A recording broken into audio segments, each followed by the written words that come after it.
আসসালামু আলাইকুম সবাইকে। মুরগির পাঁচমিশালিটা আমি এভাবে রান্না করি, আর এভাবে রান্না করে খেতে কিন্তু দারুণ লাগে। তো আমার রেসিপিটি আপনারা ফলো করতে পারেন। কড়াইতে দিয়েছি পরিমাণ মতো রেগুলার রান্নার তেল, আর তেলটা যখন গরম হয়ে আসবে ওই পর্যায়ে এখানে অ্যাড করছি কিছু আস্ত গরম মশলা।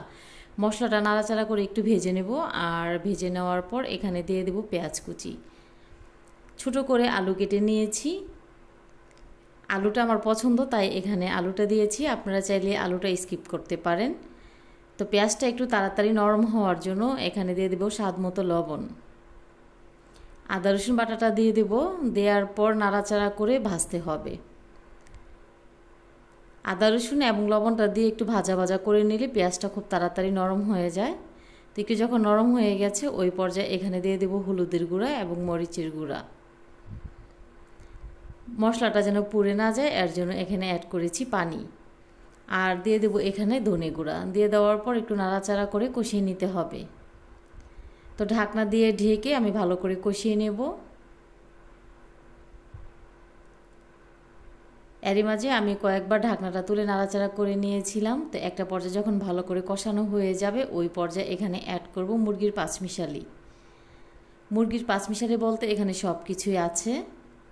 তারপরে এখানে যে মুরগির যে কলিজাটা ছিল ওই কলিজাটা কিন্তু এখন আমি অ্যাড করিনি, তবে কলিজাটা আমি আলাদা সিদ্ধ করে নিয়েছি। তারপর এখানে দিয়ে দিচ্ছি মুরগির কলিজা। মুরগির কলিজাটা যদি আলাদা করে সিদ্ধ করে দেওয়া হয় তাহলে কিন্তু তরকারির কালারটা সুন্দর থাকে। তো নাড়াচাড়া করে খুব ভালোভাবে কষিয়ে নিতে হবে।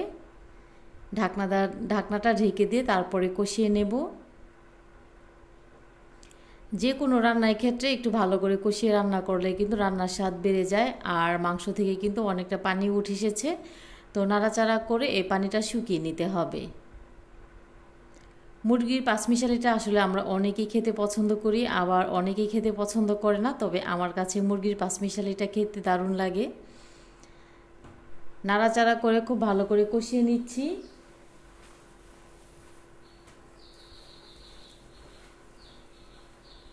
একটা পর্যায়ে যখন এরকম তেলটা ভেসে আসবে ওই পর্যায়ে বুঝে নিতে হবে যে খুব ভালোভাবে কষানো হয়ে গেছে। তো আবারও আমি একটু নাড়াচাড়া করে একটু ভালো করে কষিয়ে নিচ্ছি।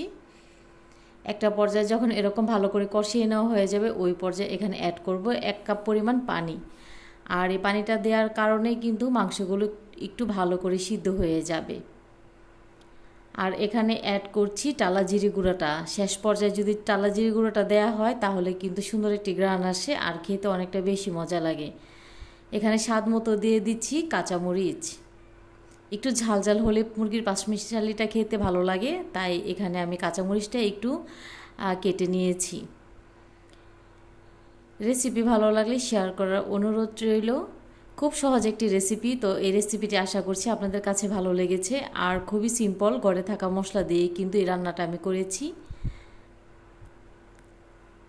মাশাআল্লাহ, দেখতে পাচ্ছেন দেখতে ঠিক কতটা লোভনীয় হয়েছে, আর খেতেও কিন্তু অসম্ভব ভালো লেগেছে।